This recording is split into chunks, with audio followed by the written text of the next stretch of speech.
Hello and good evening, everybody, or at least to those of you tuning in tonight. We are back with another audio retrospective, which is a little overdue. I actually plan to get a couple more in to close the year out right, but we'll see how my schedule looks in the coming weeks. It's 2020. What can you say? It's been the most unpredictable, unbalanced, unorthodox year as far as I've been alive, but we're not going to let that deter from tonight's film, brought to us by producer turned first-time director Brian Yuzna. We've covered a bit of Stuart Gordon's body of work on the show, so this isn't any unfamiliar territory at this point, but I've always been fascinated by Yuzna's efforts in the same ballpark, and what better movie to spotlight than Society, released in 1989 and written by Rick Fry and Woody Keith.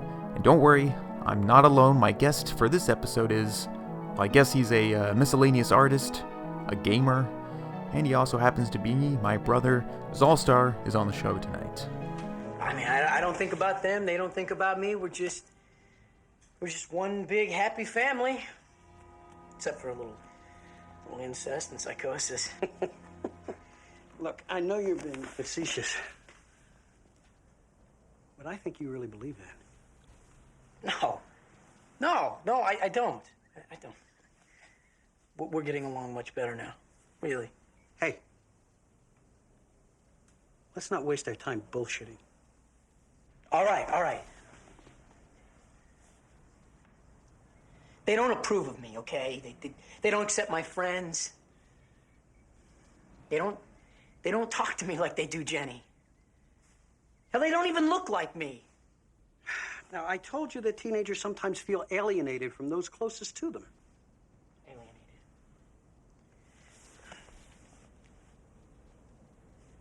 I think I was adopted.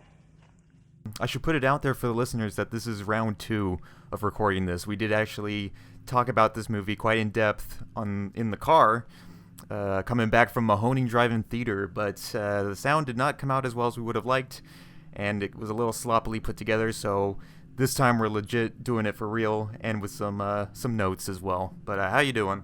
I'm doing pretty well here. Yeah, I mean, you basically gave the full rundown that I would have given. We had planned this about over a week now, or about over a week ago. We had planned to actually record this whole thing, but it didn't turn out quite the way we wanted, so we decided to go at it again once more.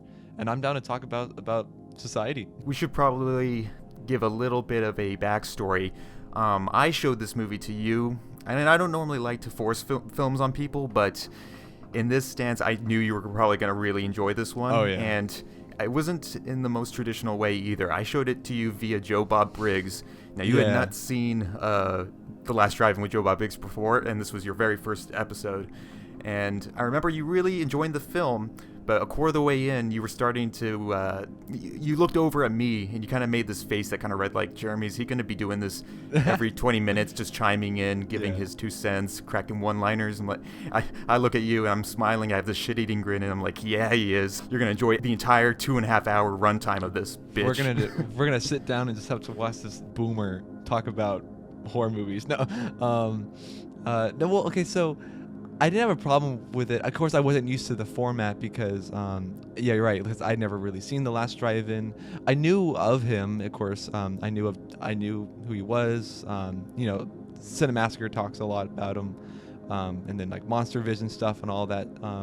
But I never actually watched like a full viewing party or little episode that he does. So that was kind of new for me. However, maybe I seemed disinterested. I think I was just so compelled in the movie, and I was so invested in the plot that when there was a halt, I was like, oh, okay.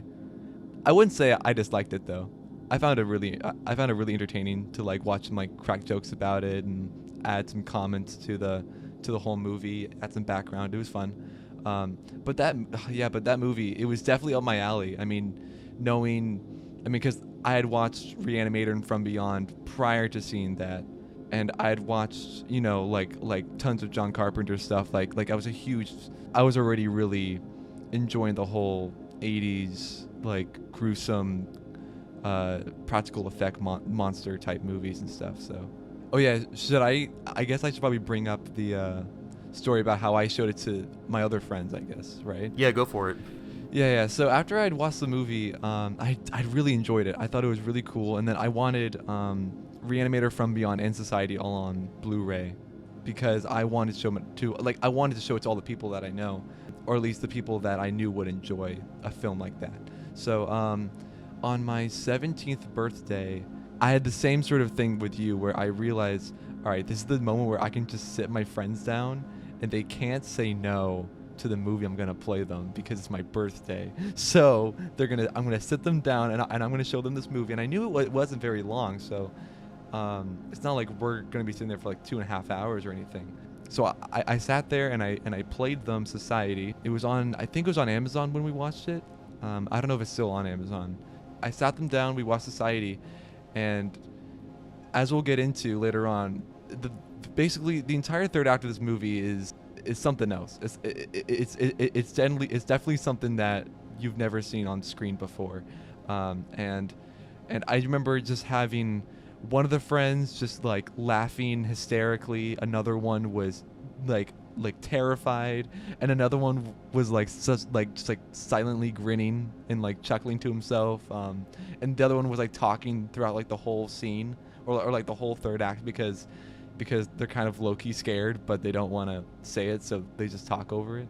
And yeah, but overall it was very enjoyable to watch it with a group of people and see all their reactions. So I would have loved to have seen this like in theaters when it debuted, if there was even like a crowded theater to watch it. I don't know. It definitely is a party film. You definitely want to see it with a crowd and like as you put it, people who don't know what they're in for at all, because an hour goes by throughout this film and you're just confused the whole time, and then once that third act makes the jump on you, your mind is kind of blown in a way, but you kind of accept it as it goes along. I mean, I wouldn't say it's like a slow burn movie, but it definitely gradually increases to this climax, which is just, it's out of this world. Yeah. So the film was released in the UK and actually didn't come to the States for quite a few years. It went through some post-production hell sort of situations where the MPAA had to like come in and take a look at some of the gore shots and see what they could kind of cut out. Really, the sex stuff was the biggest. I would presume so, yeah. You know, we got the version that we got, and I think overall Brian Yuzna is pretty proud of it. I should give a full disclaimer that I have watched this film on Blu-ray with the commentary track by the director, and he gives some really interesting insights on what happened on set, how this film got made, and how it was his first big directorial debut. Brian Yuzna loved producing, but he also wanted to direct. He also wanted to write. He had like other passions, and it shines for a first-time directing gig. I think he delivers masterfully, and it still kind of, sheds in the work that he's done with Stuart Gordon, but it's kind of its own entity too. It's got plenty of social commentary. It's got some really interesting visuals, and a lot of it doesn't make any sense, which is why I kind of love it. I would say it's similar to Stuart Gordon's work in the sense that I could sense a color palette in each of the films. There's like a look that they each have. The acting is over the top on all the films, but every actor is kind of giving their all, and they're all actually kind of playing it straight, which is really enjoyable. And they each sort of deal with like where they deal with on the surface the topic that they're talking about or they're bringing up in the movie can be looked at as very comedic or over the top, but as you begin to like pick at it and you begin to kind of like scratch under the surface, you actually begin to see that what they're talking about is a little like it goes deeper, I think. I mean, Stuart Gordon's stories were based on the Lovecraftian stories. Was Society based on a Lovecraftian story at all, or no? No. So if we want to talk about, without getting to the third act just yet, but like if we want to talk about some of the special effects in the film, it was done by Screaming Man George. That's his nickname. He's this Japanese effects artist who really made it big in LA, and he was really inspired by a lot of the Salvador Dali. Wait, Salvador Dali did the art? No, he was an inspiration for a lot of the effects in this film. Wait, particularly one of his pieces called The Great Masturbator. Oh wait, I gotta look up this image. Hold on. and he took inspiration of his work in all like the practical. I wouldn't say gore effects really in this. I guess it's gore, but it's like it's not blood. It's just it's grotesque body horror. Yeah, so they bring up this one interesting point in the commentary that the only time there's ever blood is when you see Blanchard's body, or supposedly his body, being pulled into the ambulance, the EMT, and when Billy's getting like beaten up on, basically, like he's got some scuffs, some marks, but other than that, it's all very much slime, pink, goopy grossness, bugs, slithering little creatures. That's most of the extent of the body horror aspect in this film. Okay, yeah. So now looking at the Salvador Dali painting, I can definitely see how this inspired, especially certain shots of society's work. The cast here, it's Billy. They've got Billy Warlock, who was already high off of the Baywatch. He was a star in Baywatch. We have 2 Baywatch people, I guess, right? 2 Baywatch cast members in this. So you're thinking of Devin DeVasquez, who plays Clarissa in this, and she was a model, as far as I know beforehand. I don't know if she was in Baywatch, but here's a fun fact, though. She was dating Sylvester Stallone during the making of this film, and she called him up and said, hey, I got my first big role, because he believed she couldn't get any movie roles at the time. Oh, really? Yeah. Dang. And this is her first role. Honestly, she didn't do as well, I would say, as other actors or actresses in this movie, but for her character, I'd say she did a pretty decent job. But my favorite performance is probably out of Ben Slack as Dr. Cleveland. He's Billy Shrink in this, and he's just chewing all that smarminess, that just everything you just don't like about like the doctor types that are supposed to, therapists. He's like his therapist, right? Yeah, the pill pushers, those kinds of guys. He owns like every scene he's in, even when he gets very giddy and excited in the final acts of this film. Oh, I know. Yeah, I know. He was really good at staying very reserved and straight throughout the first 2 acts, and then in the very end, he's just like, you can tell he was just he's probably having like a blast on set. He was having a great time. I'm sure he had like a lot of freedom in what he could do. So to me, it seemed like he had like a lot of freedom to what he would say. There's that scene in like the 3rd act, in the beginning of it, where he's talking to Billy about what's really going on. And I don't know, but a part of the acting made me feel like although I know it's a script, I feel like maybe Brian probably just gave him like the rundown and he was able to sort of improv a little bit. I don't know if maybe he didn't, but it definitely seemed like he had like some liberties there, which I enjoyed. There was definitely improvisation on sets. A lot of extras who were actually crew members too, and this was Brian Yuzna's first time directing, of course, and he was the most overwhelmed working with large groups of people. They tried to do as much as they could cheaply, so again, family, friends, people that could bring their own outfits for the role were, especially if they were older, were hired on board, and they tried to keep it as condensed as possible because of their budgetary restraints. And you can't, in the final product, you can't really tell, and it's kind of I can't tell at all. Like, I'm just finding this out. I mean, the biggest set scenes I can think of is the scene in the room in the 3rd act where all the people in suits are, and then the scene in the school, in the auditorium, I guess, or not the auditorium, but like wherever they were for the debates, the big shot of all the students. So those are the only 2 shots I can think of right now where it's like a lot of cast members on it. So they basically had to lock a lot of different locations that were actual. Some of these were actual like schools, or morgues, or what have you, that they had to dress just very lightly and had maybe half a day to use, and then they had to boot them out. So it definitely shows. But basically, this is sort of a paranoia tale about high class society in LA. These kinds of people who look down on the downtrodden, just kind of have no decency, no respect for anybody who's of a lower class, and in secret. And I believe this is portrayed well with them being, as will spoil, an alien race that has these very annual, crazy rituals. We'll just put them that way. It is a ritual. I mean, like it's a tradition for them. It's a ritualistic tradition that they hold very near and dear, and it seems like they do it not just for the sake of tradition, but it's part of their lifestyle. It's part of their it's how they gain like power almost, it looks like, or like sustenance, or I don't know, something, or of that even sort. just a dopamine boost. I mean, they're all getting off on this. This is very sexual in nature. Yes. This is so going back to what you just said about how they're kind of alien, I still although I do believe that it's an alien, like there's some sort of foreign entity that have like assimilated themselves into our way of living, except they've just taken power and control over the society, as they say.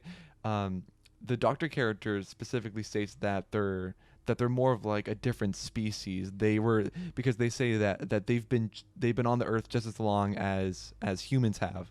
So whether that's maybe they were all people, but they've all been bred into this society, or they were or maybe like maybe some foreign entity came down from Earth or to Earth, and it like probed one of them, and then it spread to everyone else. I don't know, but it definitely answers a lot, but it leaves just enough to make me wonder about like what could be the real origins of them as like a small community of people.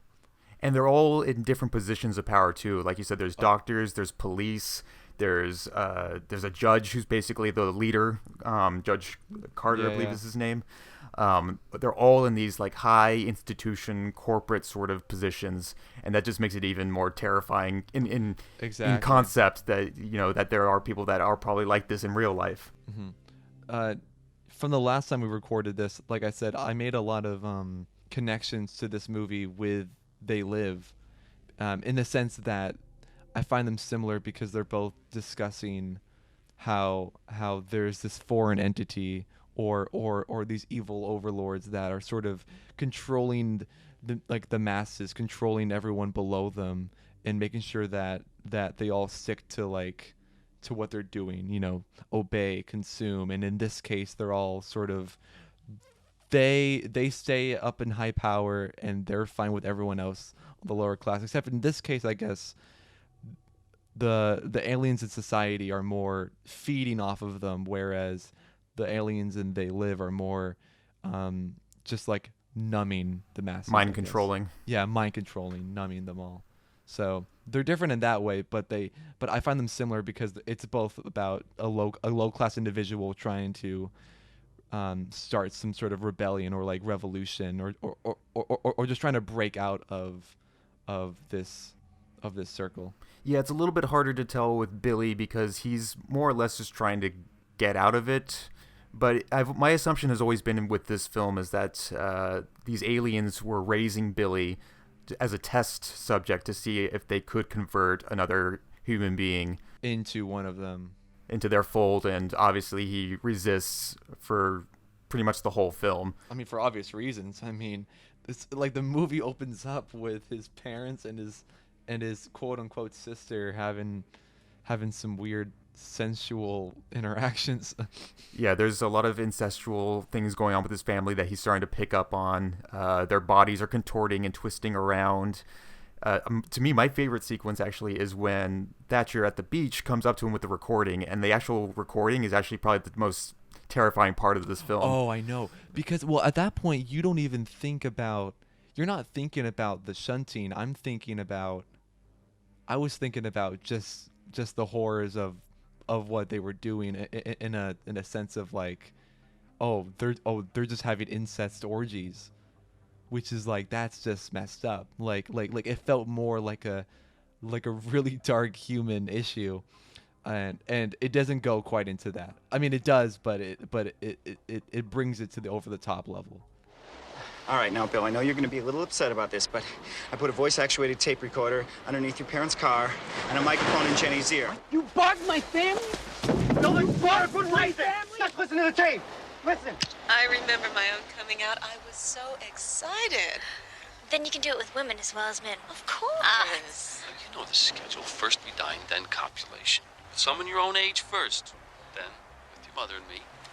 Then in comes the host. You'll be ready. You know, I could hardly keep a straight face when Bill apologized to me about not being able to make it tonight. Don't be concerned about your brother, Jen.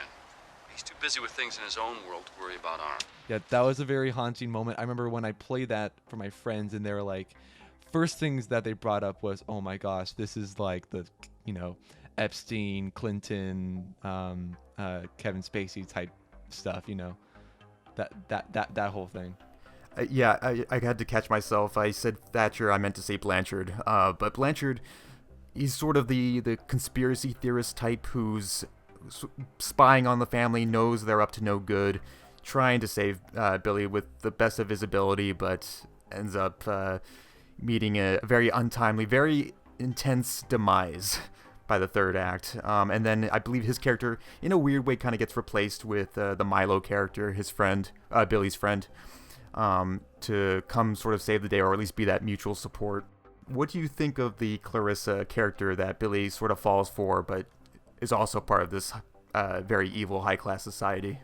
Yeah, so like I said, I thought so the acting from her was pretty alright. I found her, although I mean, like, I found her character kind of stereotypical in the sense that she's there as a love interest, like as a form of motivation for a little bit for Billy's character.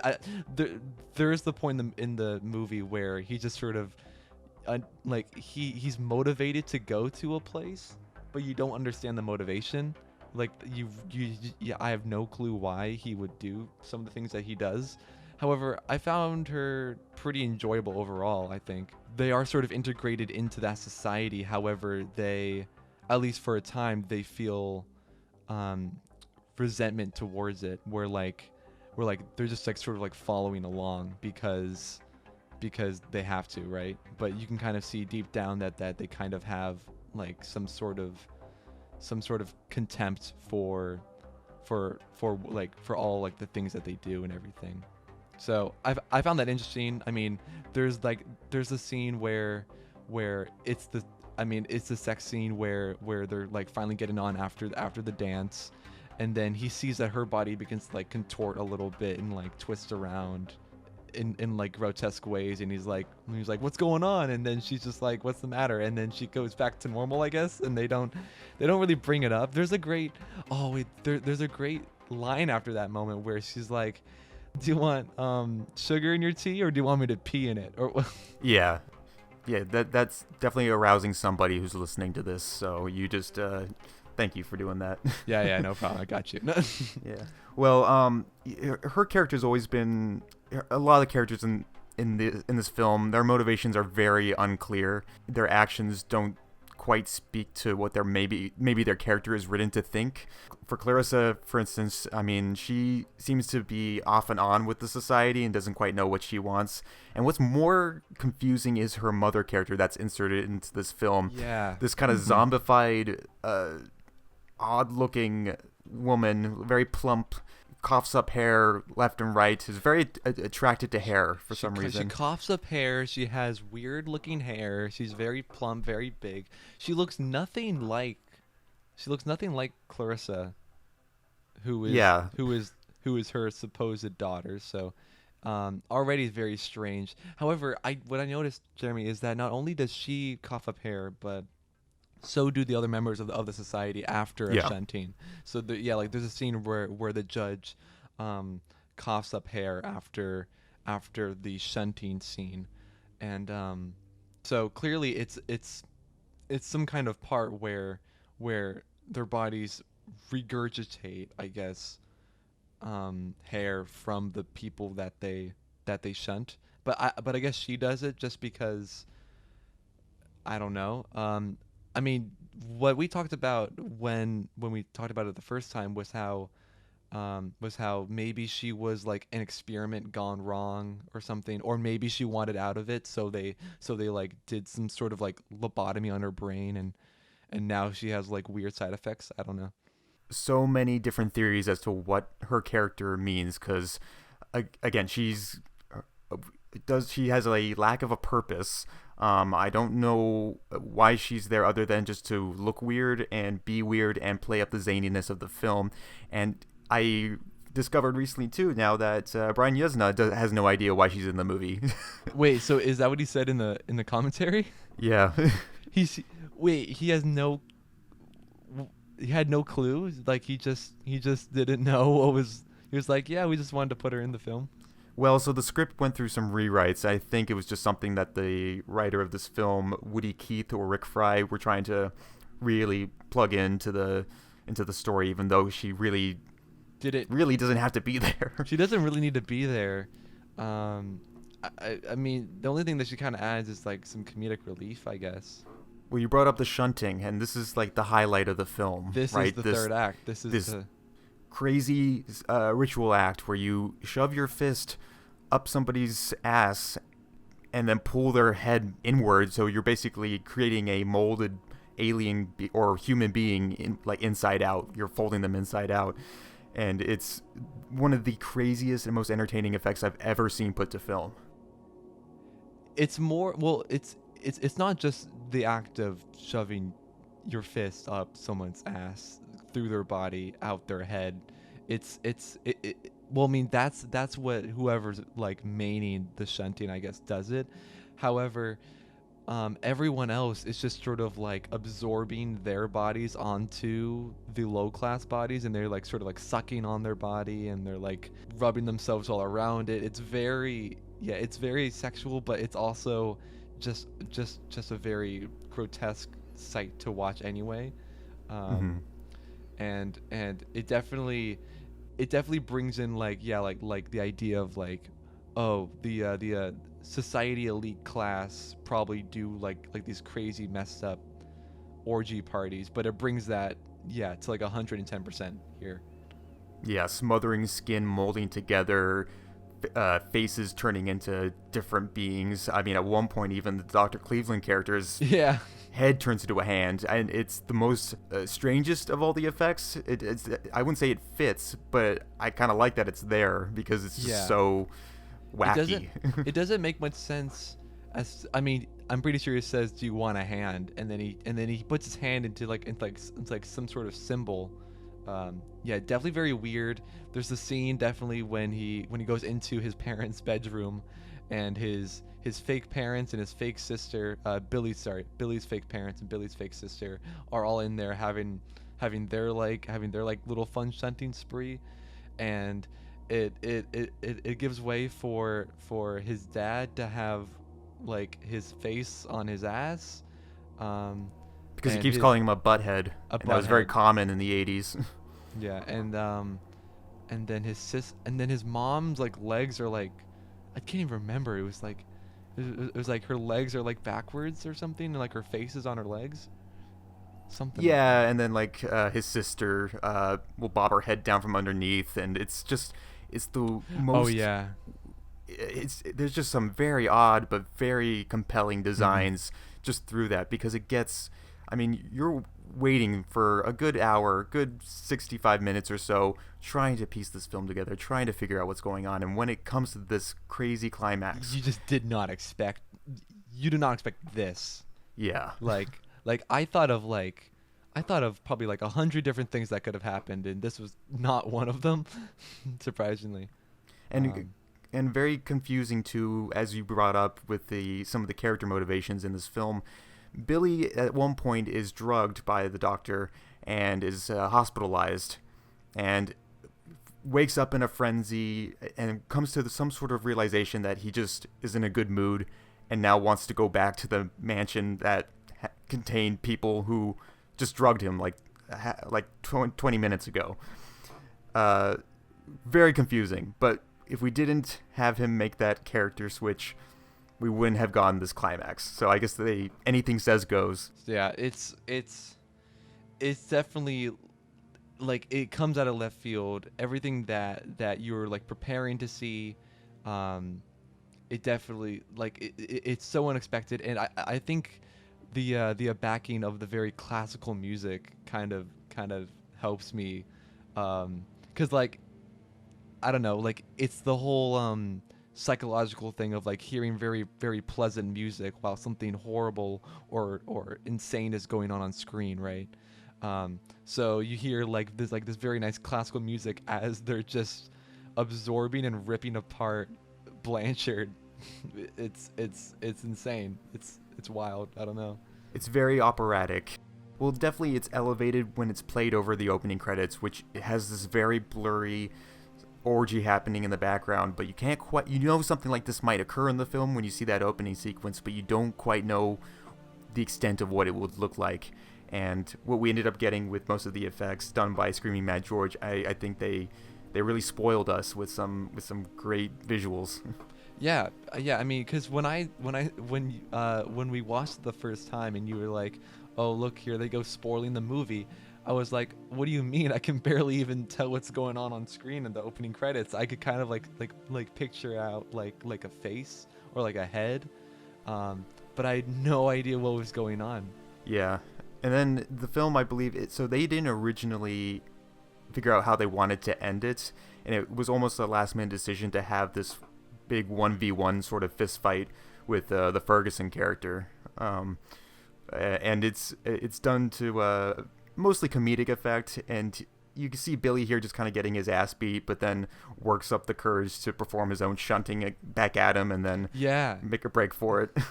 Yeah, so thinking about this again now, I'm just thinking like, yeah, he in order to beat, I guess like the final threat in his eyes, he had to sort of he had to like contribute to their ritualistic tradition in order to defeat him, which I found kind of interesting as well. Yeah, because like you said, like it seems like they were trying to maybe see if they can turn a low-class individual into one of them, and he sort of helps them prove that in a sense at the end by being able to like shunt him, I guess. Yeah, like he'll use their own poison back at them.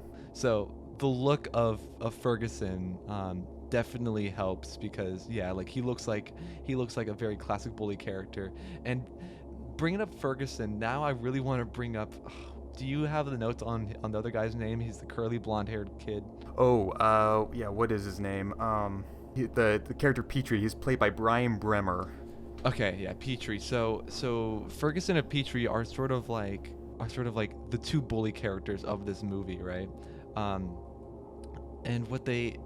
But the difference between Petrie and Ferguson is that Ferguson is your very classic bully. You know, he's just an asshole. He's a prick. He's very arrogant. He's narcissistic. You know, he's like, he's basically your Back to the Future like bully, you know, like Biff. Yeah, basically like Biff, except Petrie is a bully to Billy, but in a different sense, where you see Petrie and I look at him and I'm like, I could just like demolish you if I wanted, but he uses his intelligence and snarky witty attitude out of situations. So like I brought up earlier, there's like the whole debate section where they're both running for class president, I believe, and Petrie is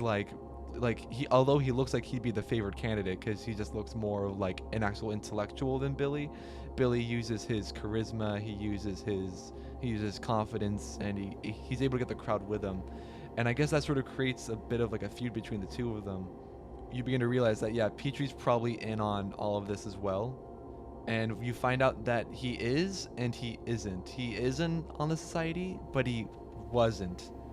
And I brought this up last time, and I need to bring it up again. I find it very odd that there's a scene. So as you brought up, Blanchard was supposedly killed in like a car accident. They see the body go into the hospital and everything. They end up going to the funeral, and they're like, wow, Blanchard looks dead. He almost doesn't look real and then like what was it, Billy who like touches his face and like caves pokes in? him. Yeah. He just pokes his dead open casket and then it like caves in. They're like, oh, they must have done like quite a number on him, I guess, right? and as Billy's there, Petrie shows up, and he's like, Billy, I need to tell you something about this world, about this society that we all live in. Come meet me at dark at this location or whatever. And Billy's like, oh man, what's going on? So Billy, in the next scene, he goes over there, and then Petrie's dead. Like Petrie's car crashed in the middle of the woods, and he's like dead in the woods, and like you see his body. Then the cops come over, and then they find nobody. They find the car, but they find no body. And then the cops get all like angry, and then they just like, and then they like search Billy for some reason because you know, like they're also part of the whole society, so and all that. And but yeah, so you think, oh man, Petrie was gonna break to Billy about what was going on, and then what comes to find out is that in the next act he's just sort of there with everyone, and he's like a part of the whole thing. So I don't know. World's most elaborate prank. Yeah, like it must have just been a way to further gaslight Billy, maybe. I don't know. Make him think he was more crazy than he was. Yeah, I think those are fair assessments, because I don't personally believe there was enough thought put into why, again, as we've been saying, why these characters do some of the things they do. You brought up the cheek poking sequence too. That's one of the effects that Brian Yuzna is not as pleased with, because they wanted to make the body look a little bit more hollow, like he's a shell almost, and it just looks like a little, it looks like, I don't know, like a piece of meat being poked, pretty much. I think it looked. I mean, knowing how like embalming works and everything, I mean, I think it looked fine, but yeah, who knows? It's all up to the director, I guess. But also, you bring up, and this is something I've always been fascinated with certain films, is a world where everybody's sort of out to get you. Everybody's sort of in on the joke except for the main character. And you can see how a film like Rosemary's Baby, for instance, is kind of a huge inspiration for something like Society. Mia Farrow in that film had to ultimately just kind of give in and accept the devil. And here, it's more of a different case where Billy just wants to hightail it and leave. He's just like I'm get done me with out of this. here. Like this is not worth my time. I found, I mean, it's similar in that way too, with like Rosemary's Baby, or I guess a film kind of like Invasion of the Body Snatchers, where it's just like a looming threat that you just see all around you more and more, and you know there's not much left you can do.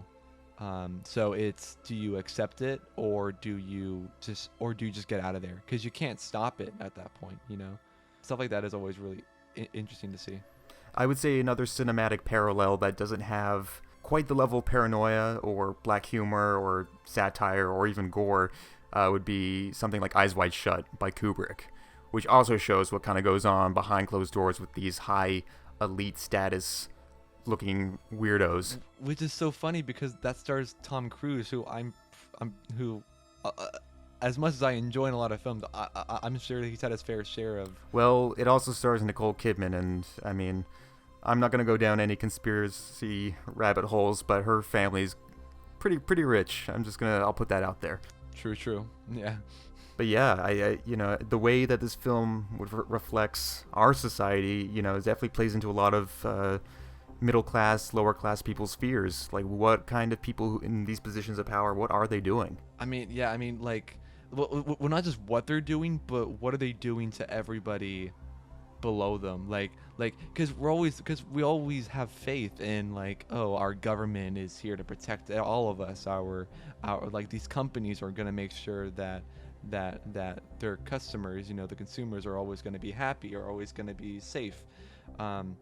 Until you realize that, well, sometimes, at least in this case, they're showing that their goals are a little more insidious, or I don't know if that's the word probably to use, but definitely their goals are not for the betterment of everyone else. Yeah, there's something sort of evil or questionable at work. I won't make any like firm claims on, but it's always good to kind of question, and always be a little bit of a critic, be a little bit of a skeptic, but don't let it like drown out your whole life. Just definitely in today's age, just with the amount of information that we got all around us, don't be afraid to not take things at face value, is all I'm saying, But yeah, it definitely has that whole thing going for it, where it's like not everything is what they seem to be. That's definitely a lot of fun to watch and sort of unravel what's going on here. Yeah, and if you want to even speak to how it works in the film's aesthetic, I mean, especially with the location of the going up the Hollywood Hills, just the look, everything kind of breathes of that time and that culture. This feels kind of like how Heather's kind of responds to the 80s. This also feels like a good portrait of just what those palm trees would have looked like, how people would have dressed then, the kinds of cars, Billy's driving this big black Jeep. Just everything, like those little details I think are so kind of important, and it makes it a nice little time capsule of like 80s LA, but also again some of the fears that people were having at the time. And I think if this was a higher end production, a big budget with a big studio behind it, it would not be the same tale. It would not be telling this kind of story to this effect. If it was a big studio production, it wouldn't be made by Hollywood any day. It's the complete dissection of why Hollywood is evil and why it should not be trusted, like as you were saying about like the look of everything, that like the look that they made for this movie, where like it has nice palm trees, really nice sunny beachy LA, right? It's a life that everyone looks at and admires, or definitely sees themselves like, yeah, I would enjoy myself here. And it shows just how dark and evil it can be on the inside. Well, even another LA movie that is kind of similar to this would be Under the Silver Lake from a couple years ago by A24, and boy, that's probably one of the more interesting A24 films, because A24 did not market that film very well because they were such an underrated movie. Yeah, they would rather market Midsommar for the 8th time already. Yeah. I've grown to not like that movie more and more over the years. Again, aesthetically pleasing. I answered, somebody brought up like a poll over like how what people thought of Ari Aster and Robert Eggers. And I would say Ari Aster's got such a great technical eye. I think he's really talented behind the camera and knows how to make something look good. Yeah. Robert Eggers has like a writing thing though, where like the way that he can write is definitely something else. Comparing the two, I think, is unfair. I've grown to really like Robert Eggers more and more, but I hope he doesn't flip a switch and suddenly make like terrible films. But we have yet to see. Ari Aster, though, on the other hand, again, it's his character writing this sort of passive character that sort of just lets things happen to them. They don't seem to really have any sort of fight or flight in them. They're just very unresilient to the situation at hand. Mm-hmm. Yeah. Well, in a sense, I guess, I guess we could, now thinking about it, you could make a lot of connections between, like films like Midsommar or Hereditary to society, where they're both films where, at least in Midsommar and in Hereditary's case, it's a movie about characters that are beginning to see things unravel around them, where it's all been sort of set up. Like the moment Florence Pugh and her boyfriend's character go into the actual cult, they've they've just locked themselves in at that point, or the moment that the sorry, spoilers, but I guess it's a whole part of the movie is when the grandmother dies in Hereditary. It's like it's all been set up now. I mean, yeah, technically it's at the very beginning, so I won't consider it a spoiler. But yeah, no, exactly. I know what you're saying. Yeah, but just that idea of like some sort of community or society of people have sort of set up this fate for your protagonists who feel powerless, That definitely even plays into some of the commentary on the dismantlement of the family dynamic. Everybody's sort of falling apart and not kind of living in a very unified sort of family setting. Everybody's turning on each other more. In this case, Billy is the odd one out. Everybody seems to be very happy and excited that they get to have these annual shuntings. So it's and that's the other thing I think that plays into the creep factor a little bit, even though I find this film more funny and hilarious, is, you know, nobody looks mean really, or like really hideously scary. They're all just smiling. They're all smiles. Like they're enjoying all very this. normal. Yeah, it's a good mix of like, I mean, yeah, like all the people that you see in it, they're all either like, they look like, oh yeah, you're clearly very Hollywood looking, you know, you have like that nice Playboy looking face or what have you, right? And then the older people just look really, really well groomed, well dressed, and in the shunting scene, they're all just in this euphoric state that like they're not evil, they're not like maniacally, they're not maniacally laughing or like laughing in an evil way. They're just laughing in a very sensational, euphoric way. Yeah. Oh yeah, absolutely. I mean, it's very unsettling. And mad props to all the extras who were so willing to get down into the nitty gritty and just droop slime all over their bodies and oh my gosh, commit to these effects. Yeah, I mean, just the level of commitment that is present here is wild. I mean, yeah, like they're really getting down in there, and you probably half of all these cast members probably had to get like lots of makeup done, you know, like on their mouths, on their bodies, so that they could have like really disturbing looking shunting faces and like droopy absorption like body horror. So that probably took hours just to put on and like do all the makeup for. Yeah, so mad props to all of them. I would love to bring up, so the moment when the judge sticks his fist up Blanchard's ass, there's a great moment where it cuts to the doctor, and he has a video camera and it's like, woo! I find that really funny because it wasn't the fact that the whole fist scene just showed up. It was the fact that this guy has a big camcorder and just filming, which is very like it's so unsettling that all I could do was just laugh at it. Like it's just really, really funny scene. Yeah, the doctor was filming himself a little porn tape to watch after the experience. Yeah. Well, I mean, this is what usually happens in like film or TV, is that you know like they whenever like a really gruesome event takes place, you usually have the enemy side filming it or taking photos, or yeah. So parts like that were just really enjoyable. I love the part with he goes back to meet up with Clarissa, and she's like, please just no. First off, he slaps her, he just decks her, which is like, dang dude, you're just ruthless. But then she's like, oh, please stay home with me, and he's like, stay home with you? Why? It's time to party. Or like it's such a, I wish I could do that line justice. It's just such a good line that comes out of nowhere, as many lines do in this film. Billy's one really good line that I actually did enjoy was, and I don't know why they didn't make this something like even a tagline for the film, but in the marketing, but he says something along the lines of, paranoid. I'm not paranoid because all of my fears are real.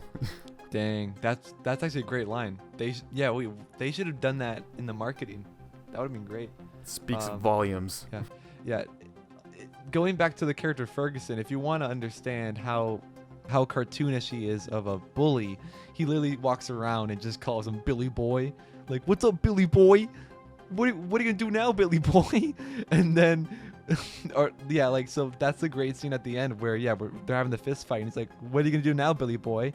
And he's like this, and he just fists him in the ass, and then turns him inside out, which is such a great moment of practical effects where you get to see it, just a body revert inside out, and the insides are just full of bugs and worms and just like different maggots and all that stuff. It's so gross. It's really, you know, it's one of those things where maybe even some aspects of the effects don't hold up, but just because it looks like something we've never seen done before is the most alarming and surprising, and that's why a lot of it is so entertaining.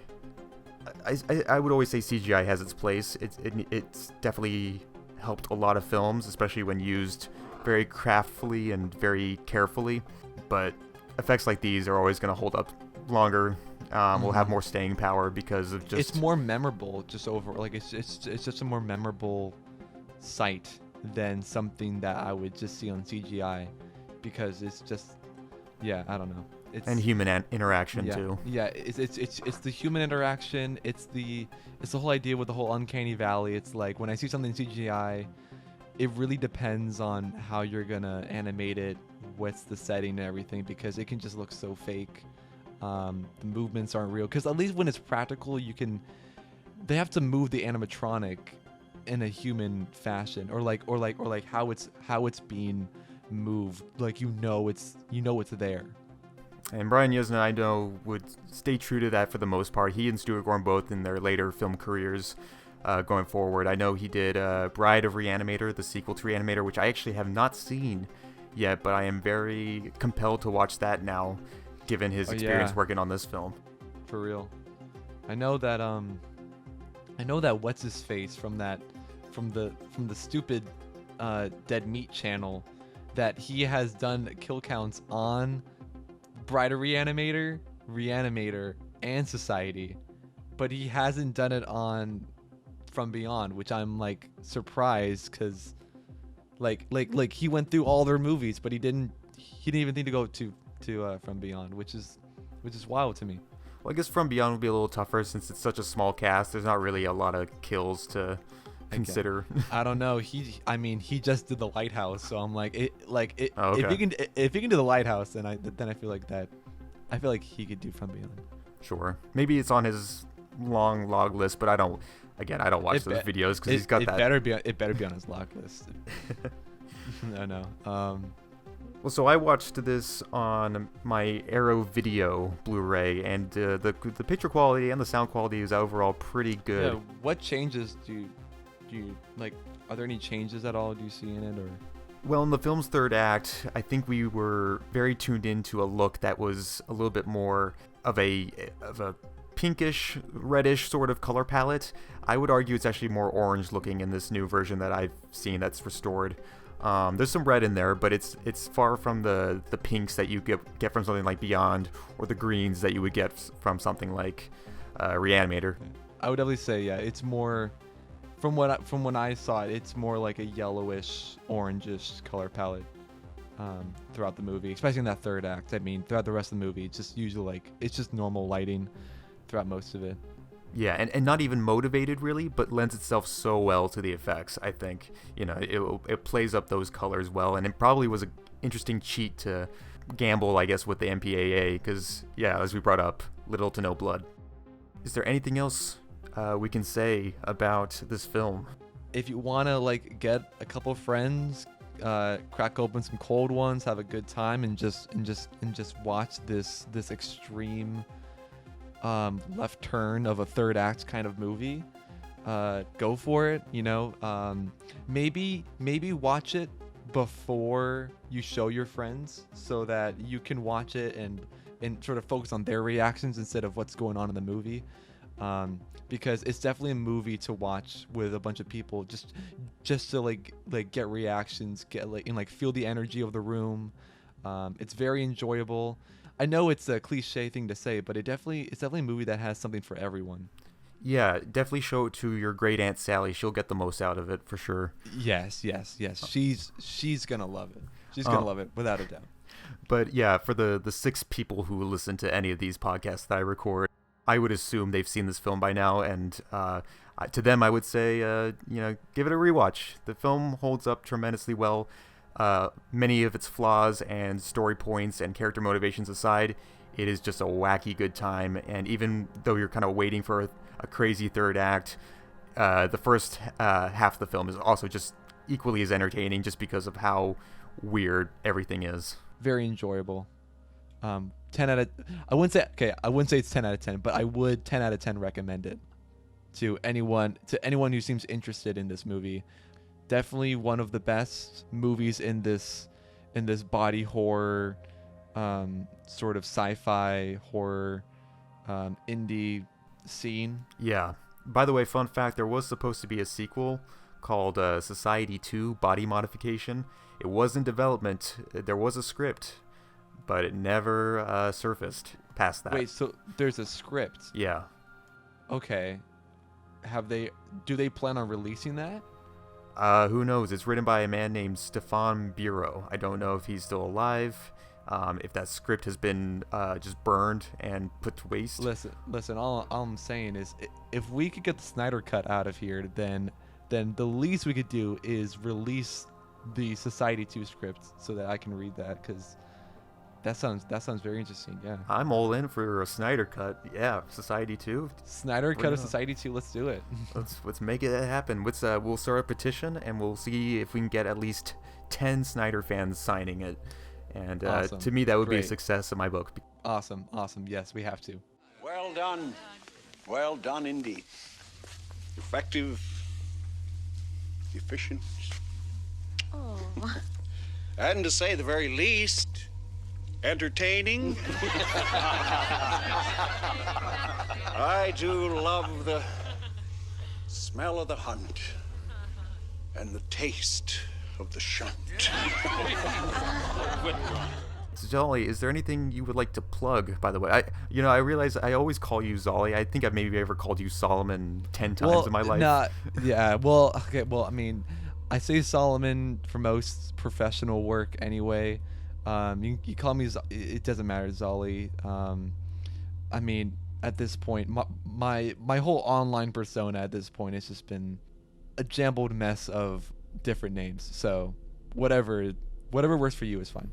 Well, Zolly, is there anything you would like to plug for the listeners? I'm on mostly YouTube at the moment. I make lots of YouTube videos.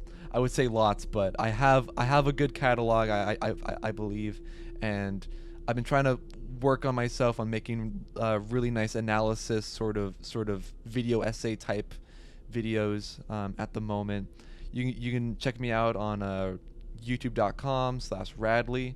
I don't think it's Radley anymore, but just type in Radley on YouTube.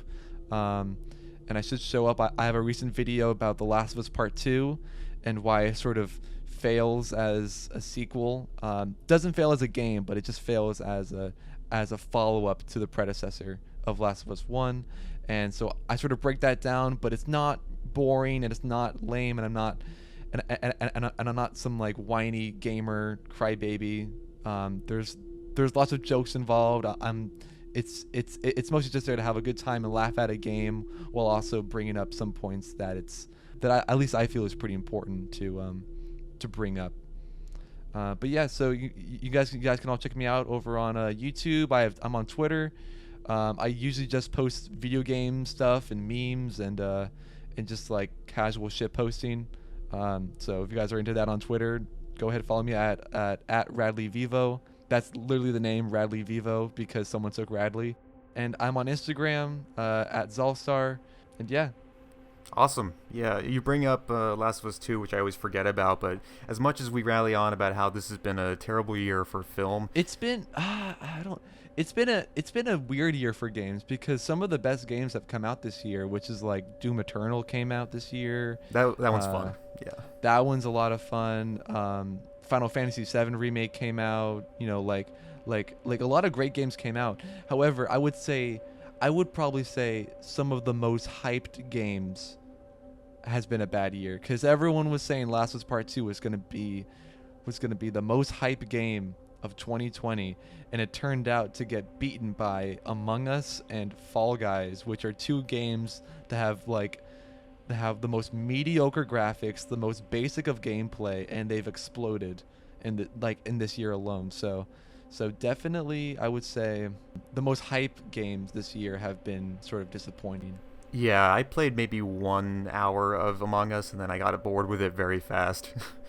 For some reason I just don't quite get into the hype surrounding certain games, because once there's like a big audience draw, especially if you have someone like AOC play a live Twitch game of it, it's like, this is cringe. This is cringe. This is weird. Now I'm starting to like at that point you almost feel pandered or manipulated. Like it's a whole string of emotions that I feel towards it. But that's for another video, probably on my channel. Who knows? All right. But yeah, definitely check out my channel if you guys are interested. I'll be making a lot more content here pretty soon.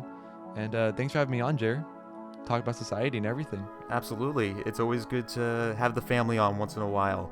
You can follow me over at youtube.com/Jeramobi. I'm also on Facebook at Film Chow Productions. You can also find me on Twitter at Jeramobi and SoundCloud as well. Yeah, this was great, Solly. We'll do another one of these in the future for sure. Yeah, of course, no problem. All right. Have a good night, everybody. Take care. All right. Do I hit cut? Yeah, we can cut now.